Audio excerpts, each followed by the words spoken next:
everyone, and welcome back to the HCW YouTube channel. I wasn't recording until I pressed the button, DP. Don't worry, your secret's safe. We are back for another Indy Spotlight, and we are back to discuss the final ever Wrestle Carnival, Carnival of Champions III. But before we get into that, how are you, DP? Yeah, no, not too bad. Not too bad. Been pulled away last minute, pretty much, because I don't check my phone, which is on me. But yeah, Yes, from 7 to 9, DP flushes his phone down the toilet. You only can get him via his burner phone because he's a massive, massive drug dealer. Heisenberg.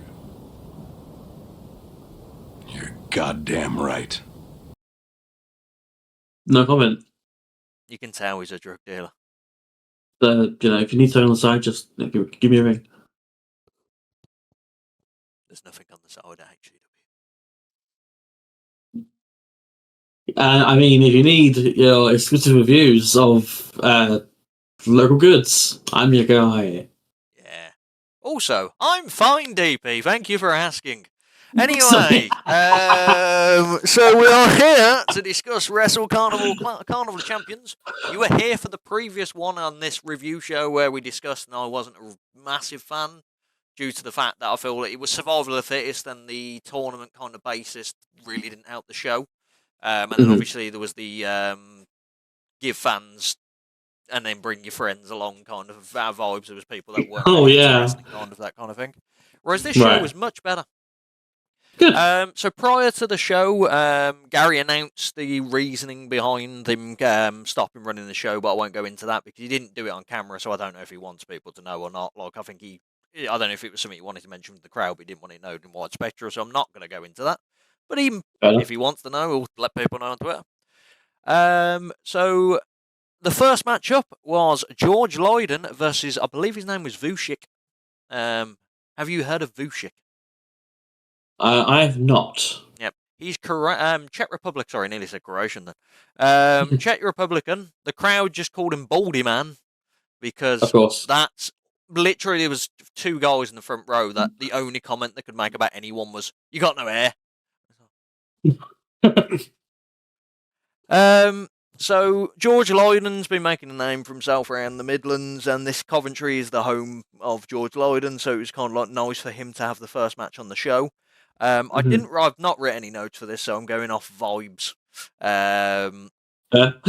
It was very much a George Lydon was showing off for a lot of the first bit because George Lydon he's got a bit cocky in the sense of his wrestling, which he can do because he's really good. But you can tell he knows he's really good in the he does it at Kamikaze as well. I think that's his character at the moment. He's kind of, I know I'm good. Vucic's more of a slight power striker guy. It was quite back and forth between the middle bits, and then George Lydon kind of took control and he picked up the win. He's just doing a tiger driver as his finisher at the moment. So it's either he pulls out a 450 for his big matches, or a match like this, he'll just finish on with a tiger driver. Rated 3 stars though. It was a good opener. Yeah, that absolutely sounds that way. Yeah, I mean, I wasn't there, I can't obviously comment on what happened and stuff, but based on what you said, it sounds like a very good opener. Of course, George Lydon is someone who you can easily rely on to open a show and have a hot start, so to speak. So, again, don't know about Vucic, but Vucic sounds like they did a good job. Yeah. To be honest, he was a very fun wrestler to watch. He had a bit of charisma about him, but it was the stereotypical, he's a Czech Republic, we need to boo him. It was like the foreign heel kind of aspect, but not as bad as when we saw the Redditch with Tiger Alley. It wasn't like instant, oh yeah, boo. Next up, we had Daisy Jenkins. Have you seen Daisy Jenkins? I have. You have? Yeah, she was on the Pro 2 match. She fought Hera. Yeah, Hera. Daisy Jenkins has the most fantastic gear ever. Yeah, she does. Yeah, it's like 80s throwback spin class. It's incredible. And she was facing the tough opponent of Jordan Blade. Are you aware of Jordan? I am not. Jordan Blade is an American. They've appeared on places like GCW and stuff like that. She's known as I can't remember the way around. It's either the submission sniper. No, that's definitely it. Submission sniper. I was about to say sniper submission, but that doesn't sound right in my head when I said submission sniper. So you can guess she does submissions, DP. Yeah. So this started off like a pretty grappling kind of affair. Jordan was overwhelming Daisy Jenkins for a lot of it. Daisy is your typical, like, it feels like girl next door kind of vibe, as in like that's how she gets the crowd behind her. Jordan literally was playing with her at the start, doing the good old fashioned spit, when they spin around and someone when they're prone and then slap them on the head and stuff like that. She hit a few big strikes. Daisy then got a bit of control, but it was Jordan was on top for the most of it, and then she just got absolutely destroyed at the end. Choked out completely, that quickly, done. I rated 2.5 stars. It was fine. Yeah. I don't think Jordan Blades opponents. She needs someone that kind of style. Whereas Daisy Jenkins is not that. It was like a mixed match of two styles that don't really work. Yeah. I mean, from what you said, it sounds like Jordan Blade is someone I need to keep an eye on, because I do love me submission-based wrestlers. Yeah, they're very good, yeah. But yeah, as I'm familiar with Daisy, not with Jordan. Daisy's always a good, like I said, like before with Jordan, with George. Sorry, someone you can rely on as well. And it seemed like it was a showcase match for Jordan more than anything else. Yeah, I don't know if I'm right on that or not, but to be fair, I should have mentioned I didn't get a chance to go to the. He had like an hour event prior to the show, which had matches like Jonathan Gresham versus Chris Ridgway, Jordan Blade versus Sapphire Reed. Is that her name? Yes, that's Sapphire Reed. It just didn't sound right when I said it in my head. And then there was Tommy Kyle versus someone. Tommy Kyle fought someone. I'll find it. It was someone really obvious as well, and I can't remember who it is. Stan Bailey, that was it. They had a match prior to the show. I didn't know much about it. My mate said the main event was really good, and the other two were not as good, but they were still decent. Next. Hey, you. Yeah, you. Do you like this video? There is a button. It's a very sexy button. It says subscribe on it. I wish I could click on it, but YouTube won't let me. Damn fuckers. Had the team of Rhys and Rogan. Have you heard of Rhys and Rogan? Heard of them, don't know what they do. They wrestle. Why do they wrestle? I mean, they were facing a team which I know you know of Kieran, Lacy and Mark True. Oh, hell yeah. Yeah, the Teams of Attitude, amazing team. Yeah. Probably break through next year. They were known at Wrestle Carnival. They announced them as, it's Kieran Lacy, Mark True, True and Lacy. And it's like... They've got a team name. Yeah, it's like... just call them Kieran Lacy and Mark True if that's not their team name. It's weird to kind of announce going, True and Lacy. I've already said that. Don't you call it the Teams of Attitude? That's their team name. Yeah. This match was fun. Reese and Rogan are like a typical, I'm trying to think, like AOP style kind of size. But they're a bit more athletic than AOP. You got strong strikes, and obviously, Kieran Lacy and Mark True. They pulled out some fantastic offense at the start, like double teaming moves. Then the bigger guys just worked on Lacy for a lot of the match, which is your typical kind of moveset of that. Then Lacy and True hit like a few double team moves, and your spectacular hot tags trying to get the crowd involved and stuff like that. But then out of the blue, out of nowhere, Reese and Rogan just hit a double team finisher, and absolutely that was it. It was done. Match was over. I rated 3 stars. I did really enjoy Reese and Rogan, and that's the second time I've seen True and Lacy, and the match was fun. Yeah, no, exactly. Yeah, like I said, Lacy and True are going to be a team to really keep an eye on this year and next year even. Like they are, they're very young for their age. I think the one's still a teenager, literally, and the other one is like young, like early 20s. It's like they've got incredible longevity. Yeah, it's a team that we look out for. And Reese and Rogan, I'm assuming they're big in the Midlands scene. I've not seen them. Oh, Reese and Rogan, sorry. I thought you meant Drew and Lacy. I said I've not seen them much in but Reese and Rogan, they're based... Where are they based? They're based in Hull. That was it. They're in Hull. Oh, okay. Yeah. Because I remember people kept shouting at them, Hull's a shithole! Yeah, it's like I know of them. I've seen like pictures of like a PNG of them or something like that. But other than that, I don't know much about them. They look like 2 power guys, and in the context of this match, it makes sense that the power guys against two speeds to high flyers, daredevils. So yeah, it makes sense. It sounds like a very fun match on paper. Yeah, it was a fun match. Said rated 3 stars. Fourth matchup, we had our first title match of the night for the FIP World Heavyweight Championship. Do you know who's held the FIP World Heavyweight Championship? I could guess. People like Homicide, Bryan Danielson, okay. Roderick Strong, Eric Stevens. Didn't Austin Theory hold it at some point? Who? I thought Austin Theory. Probably. Did he? Yeah, Austin Theory did, yeah. Okay, yeah, because it's funny about isn't it? So this match was originally August Artois, who is the champion, versus CJ Rollins.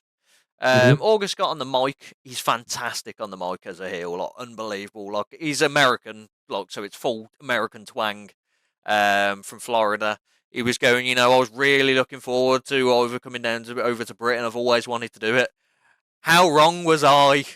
And then he pretty much just said the only person I like here is Gary. And I think that's just because of the paycheck on the side of it. And then, out of nowhere, here comes Edgar Adams. Ah, okay. And this match is now a triple threat. Cool. But no, wait. Oh. Here comes Steve Valentino. Who? The captain, Steve Valentino. How dare you? Hooks up. I know, and that's Sean Dean. And then it was a fatal 4-way. Okay. But more. Here comes Alex Connors. Okay. It's a fatal 5-way scramble match. August Artois was like, this makes no sense. He was going like, I'm supposed to be fighting you one guy. And he was saying CJ Rollins. Have you seen August before? No, I don't know, but I've seen him. He's very rockerish, black hair, like tattoos and stuff like that. And he was saying CJ Rollins is just an emo version of him. And he said, Gary, you've brought me over here to fight myself.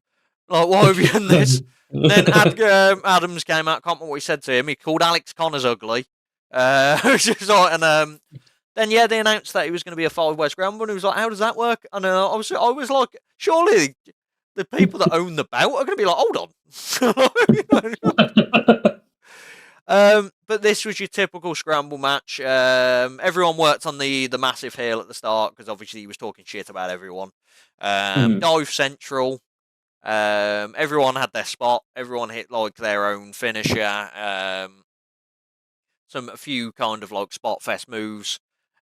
August got thrown around like an absolute lunatic. He was just walking around and out of nowhere just get thrown into a guardrail. It's like, ball Horus. He did pick up the win, which it wasn't surprising, I'll be honest. But it was a good match. I rated 3.25 stars. He did pick up the win in the end. You had the typical, he hit a finisher, I can't remember it was on, and then it was 1, 2, 3, but everyone just about jumped in, kind of missed it to kind of make it look good. But August is very, very good. Like you should check him out. Like honestly, I really enjoyed him. Yeah, I would absolutely. I think it's quite obvious the result given to say, a completely different company from Carnival, and being its last show as well. It's unlikely that someone from Carnival is going to win this other promotion's title, and it's like, it's a very good match. CJ Rollins obviously I think was a contender for the world title at some point. Yeah, he was. CJ Rollins is fantastic. He's everywhere now, and he's just battering everyone. Yeah, I did see your tier list with Bastard. He won the tier list. Can't win a tier list, but he won the tier list. But it sounds like a very good match. I know 3 names in this out of the 5. So yeah, Steve majority. Valentino. I don't know that still. Wow. No offense to Steve, obviously. I mean, I'll check them out as well. But no, you it's just, I learn new names. I check them out. Like it's all a learning experience for me. But yeah, that's a sort of a fun match. Scramble matches tend to be fun, as you said. Like everyone's doing something. If it's like a dive or through the ropes dive, top rope dive, hit a finisher, hit a signature, kick out a 2, 2.5, 2.9. It's always like full pace, balls to the wall sort of content, and yeah, sounds fun. Yeah, and everyone showed how good they were, which was nice of the match. We then went to an interval, came back from the interval, and Colin, the GM of Kamikaze, who does the ring announcing for Wrestle Carnival. He hosted the night before a Royal Rumble screening party for some kind of club playing, and his voice was fine for the first half of the show. He came back, and poor Colin, he thought he was well through it, but he sounded like Phil Mitchell on Heat. Doctor, you need professional help. What I need is crack. It was he just went from like speaking normally to coming down to the ring. yeah. So the first match up on the second half was my match of the night, which was for the Jersey Championship Wrestling Championship. Oh shit! Okay. Jordan Oliver versus Robbie X. That's not fair. Banger of a match. So Jordan, young, dumb and broke, versus Robbie X. He's also young, dumb and broke. He confirmed. He was like, "What's up with you? Yeah, I'm young, I'm dumb and broke." But yeah, no, this was as you'd expect, just superb. Jordan Oliver might have hit the hardest chop I've ever heard, and I've seen Walter live, as in like I've seen Walter as Walter in Progress, and he hit a chop on Robbie X, which it was horrific. It was one of them ones where Robbie X sold it, but you could tell his soul had left his body. It was like, oh! Yeah. He tried to hit one on Jordan Oliver. It wasn't as bad. It was still hard. Obviously, there was a dive fest in this and that like kind of thing.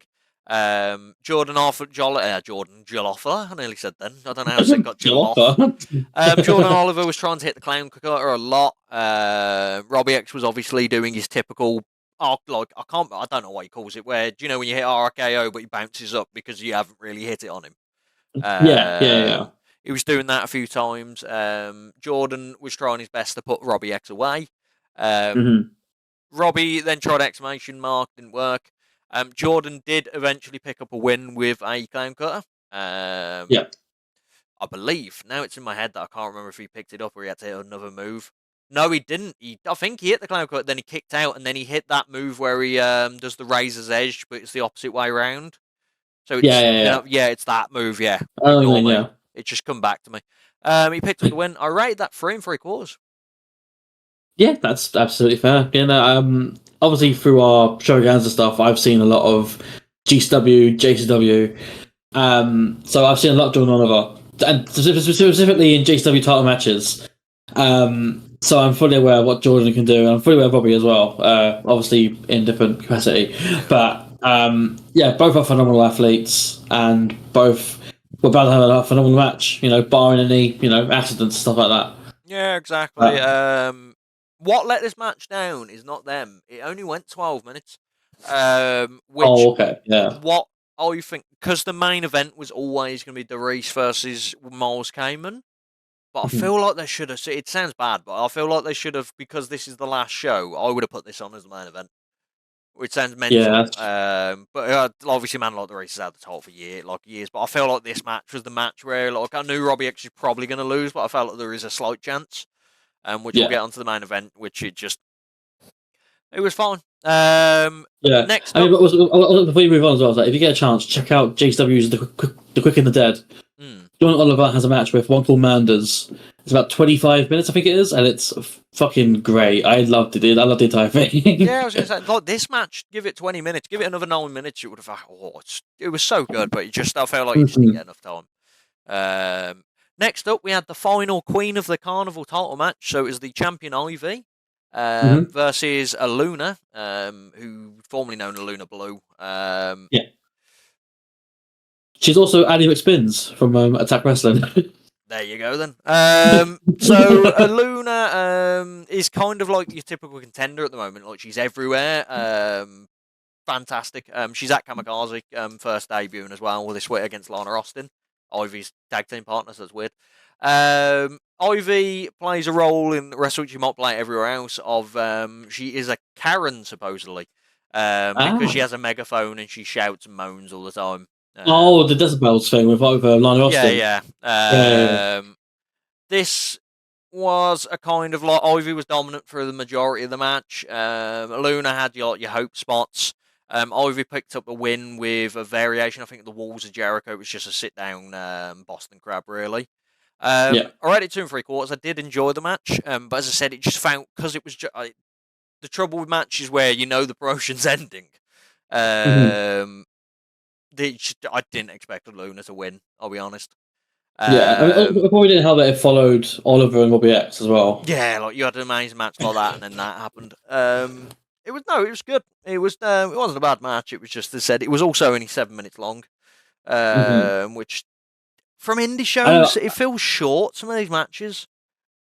Yeah, I meant more like nothing bad to Ivy and Luna. I meant more just in the case of something so fast and so breathtaking. Yeah, it was like you slow down. This is the come down sort of match. Yeah, yeah, and they said like not many matches. There was 3 matches that went above 10 minutes on this card. Oh wow, which is surprising. Yeah, it seems a weird kind of trend, which I only just noticed. Like this, the first match to go over 10 minutes, what we discussed, is Jordan Oliver Robbie X, and that was only 11 minutes. After the match, Ivy celebrated with a title. She's about to leave to the back, and loads of security grab her and grab the title. And she wants to keep the title, but no, they're grabbing the title, and they eventually wrestle it off her and put it in the ring. So Wrestle Carnival could take a picture of it. Okay. I don't know what happened, but Ivy got robbed of the title. Like, fair enough. Because it's going on eBay, I don't know. Was that what was happening? Poor Ivy. Next up, we had a pure wrestling match. Okay. With Jonathan Gresham versus Liam Slater. Oh, hell yeah. Wait, is there more? Is there more than that? Because it's just them two? Yeah, it's just them, it's pure wrestling match. Yeah. Oh, sorry, the way you said it was like, it's Gresham, Slater. No, I said versus. So this was good, DP, surprisingly. I'm not surprised. Who knew Jonathan Gresham was good at this kind of match? It's not like I made an entire promotion about it. This match is pretty much, it was the kind of typical Jonathan Gresham is the experience. Liam Slater is trying to not be like Jonathan, like get to his standard, but Jonathan Gresham was kind of over. He was better, basically. He was just like, he knew he was better, he could out-control the thing. I felt bad for the ref because I'm guessing it's one of his first thingy rules match. Jonathan Gresham kept going every time the guy was in the ropes. He was going, you need to take a thing off now. And it was like... Jonathan was working on Liam's leg for a lot of the match. They both... Jonathan got him down to 0 breaks, and I think Jonathan was on 2. Eventually Liam turned the tide, and then Jonathan had to break. And I don't know if he got him down to the 0 in the end. Jonathan picked up the win after he got him in a figure 4 leg lock, had it in for a while, and then he actually pinned him in a figure 4 leg lock. He stood up in the figure 4 leg lock, and Liam Slater was that night he couldn't get off because he was in so much pain. It was a nice ending. I haven't seen it before. I've seen the lie down figure 4 packs out. Oh, okay, yeah. I've seen like I think it's Owen Hesdy who does like the mouse trap. Not mouse trap. He was does literally just standing up though. It was like he was standing with a figure 4 and he was standing straight with it on. Oh, fair enough. Yeah. It's the first time I've ever seen something like that. I read it 3 1/4. It was a fun match. Yeah, sounds like it. It's like you said. Like, who knew Gresham was good at pure wrestling? Yeah. Gresham's probably one of the best modern day technical wrestlers. Like, it's just. It's second to none. It's basic knowledge that he would be good at this. And Slater is he's a sort of up and comer, I guess is the right wording for it, in the UK scene. But he's also someone who I think is experimenting more with his like arsenal of wrestling. So I believe he's a technical wrestler, but not to the level of like a Jonathan Gresham. He's moving towards it, though. I think he's where he's going with. I think it was. I can't remember his nickname. It was like the postmodern wrestler. He was calling himself, but that's where I think he's trending towards. He wants to be more of your technical style. But we are now to the main event, where we had the champion of the carnival, king of the carnival, they would say, man like the Reese, versus Miles Cayman, or as I know him, Miles' dad's son, Miles. It's so weird. I've only seen Miles That's Cayman. still that threw me off last time you mentioned that to me. I've only seen Miles Cayman, except for the last Wrestle Carnival show. I've only seen him at Rhys, and that's what he's known as. Miles' dad, who is Wing Commander Nash, Miles' dad's son, Miles. It's like, I literally fucking watched the match, the Royal Rumble this morning with him. Miles Cayman's a very good heel, though. He's a massive face in Rhys, but in heel, he's called the Golden Boy in this, and he's a dickhead. That's his kind of thing. Didn't he win the last show you were at? Yeah, For that's the Carnival? reason he had won this the match. Skulls Fittest. He won the Yeah. tournament. Man like the Reese, obviously, he's his typical lyrical dragon rap 0121. He's changed his gear slightly, He's now wearing kind of like jeans. They're like R-Truth style, which sounds bad to me. Like it just let kind of like that kind of dream. It's like cargo pants. Yeah, but like the jean color with the like the random emblems and stuff on. Yeah. He was wearing a black armband with someone's name on. So that must have meant something. Chapman. Sure, yeah. So this match, it went 22 minutes. What let this match down? It was a fun match. There was Man Like the Reese was literally on fire. I don't know if you've heard the chant, Reese, the Reese is on fire. I have, yeah. It was cold in that venue. The Reese was sweating his balls off, so steam was coming off him. It was insane. Like literally, everyone was singing the song, and then someone went, "He's literally on fire." So Miles was trying his best to be dastardly. Man Like the Reese was the better kind of wrestler. CJ, the ref got bumped to shit. It was funny because the ref, few times he near missed ref. Reese picked him up in like a back suplex kind of maneuver. And Miles Cayman just fucking yeeted the referee in the face. It was clearly just booted him. It was like, yeah. Then CJ Rollins came down. They beat the crap out of Man Like the Reese. There was a few low blows. A few near falls where Miles Cayman 41. Someone came out to save Man Like the Reese, and I couldn't tell you who it was. I can't picture who it is on my head. But someone came out to save him. Sure, it was a 1-2-1 person then, like Maloney or No, it was someone on the show, and I can't picture it. Oh, it was George. It was George Lydon. Yeah, he came out with a chair. Okay. George came out with a chair, kind of took out CJ. Miles was going to cheat with the championship, but Gary came out and stole the title from him. The chair. Gary was just living his dream. He knew the show was over, so he was just living his dream as a because he's a massive wrestling fan. It's his dream to have a wrestling show, and that's why I think he still wants to be within it with Red Pro. And then Man Like the Reese picked up the win. I rated it 3 stars. I feel like it would have been a better match, but because the show, like, it just felt like Man Like the Reese was never losing this match because it's the end of the company. Like for the time being, it's the kind of match I'll get them send home happy. Faust wins. Like there was no kind of possibility in my mind that Miles Cayman was winning. Because what would he do? Like, he's won the title and it's done. Yeah, that's fair. But do you know what happened? What happened? They gave the Reese the title and let him celebrate with the title. Ah, so Ivy didn't take it with it. Outrageous! I was going, they're going to take the title off me, the Reese or anything. Nope. Absolutely outrageous. At this point, Colin could literally not say a word. Just out of his mind. He left the mic in the ring of like a retirement kind of thing, and I don't know if he was doing that because, it's the last show, let the fans chant, or he genuinely couldn't speak anymore. Gary said a few things like go home safe and stuff like that because he cried prior to the show. It was a very emotional thing, and he's saying safe. But overall, that was the end of the show. Honestly, it was a good show. As I said, the only thing that hindered it was the last show, so you could kind of sense there wasn't going to be anything like over the top kind of main.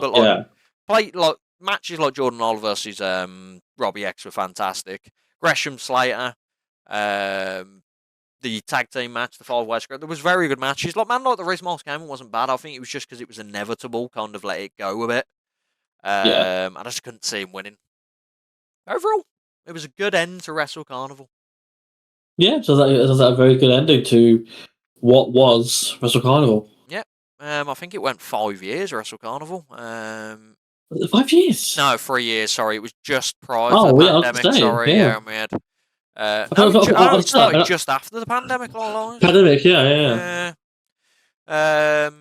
But it's over now. But Gary's back with Wrestle Carnival. No, Yes, back that would have been proper heel turn. Actually, it's not living. No, he's back with It's Rev the, Pro. it's the end, but back. Yeah, Rev Pro. We're going to be running the Empire. It seems to be regularly as well, so that means I get the chance to see Rev Pro a lot. Hey, he's just to see, one of the best British companies out there. Yes, one of them. One of them, yeah. One of them. That's what I said. One of them. It's probably the best British company out there at the moment. So, I mean, I wasn't going to say it, but yeah, I agree. yeah, like it's hard. When you think of British companies, you think of the big two, and they're both London-based: Rev Pro, Progress. But Progress is in the mud in my eyes. Yeah, because it's not getting the attraction. Like, I just can't get into it. Whereas Rev Pro will just throw some banger out, like Will Ospreay versus Michael Oku for the 15th time. I'm like, yes. Yeah, to be honest, like Rev Pro running the venue now that Wrestle Carnival was once in it's quite monumental in its own way. Like to have the biggest, well, second biggest maybe, but like the best British wrestling company running the same venue that you ran your shows. That's big. That is very big. Do you know what else is big? What? We got another sub. So, hey, we're back up, baby. Anyway, that's the end of the review. Like and subscribe. We've got loads of shit coming out. DP released a Royal Rumble video. See how close he was. I haven't watched it. I don't know. You could just tell me you weren't anywhere near it, were you? I got the final. The final two were my final four.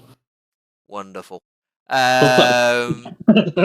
He may be looking to do future videos. I won't guarantee it because it might not happen. We've got plenty of reviews. We've got a review coming out.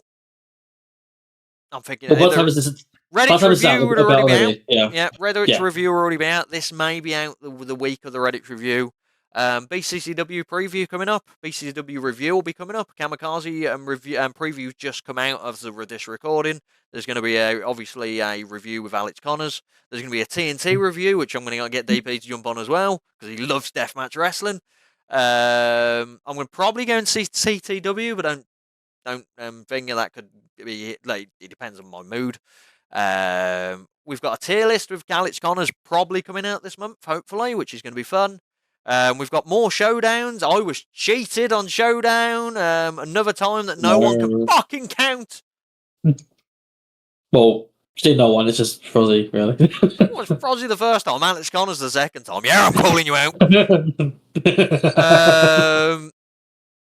Flipping Showdown. We've got to film this week somewhere because I'm in Liverpool, so someone's going to film it.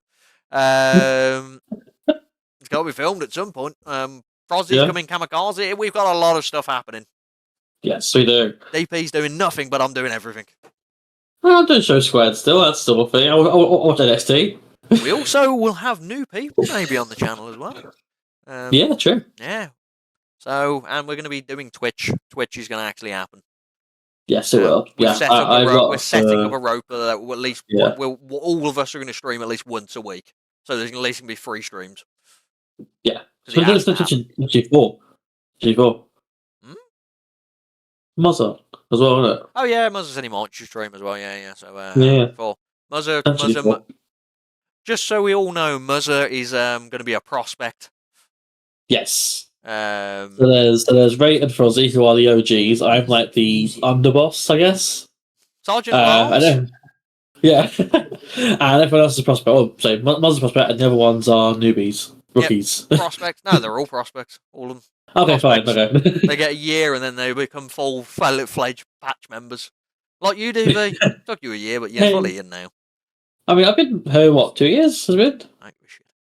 Has it been 2 years? Well, the channel's been going 2 years. It can't have been 2 years. Yeah, sorry. Yeah, it can't have been 2 years. Our anniversary's in March, so clearly no DP. Yeah, fair. 2 years. Anyway, we probably should end this. I've been rambling for 5 minutes. I think the ending of this video is me just talking for 5 minutes. Yeah. Like and subscribe. We've got a few things coming out, like BCCW. Is there anything else you want to say, dear people, before I end this awfulness?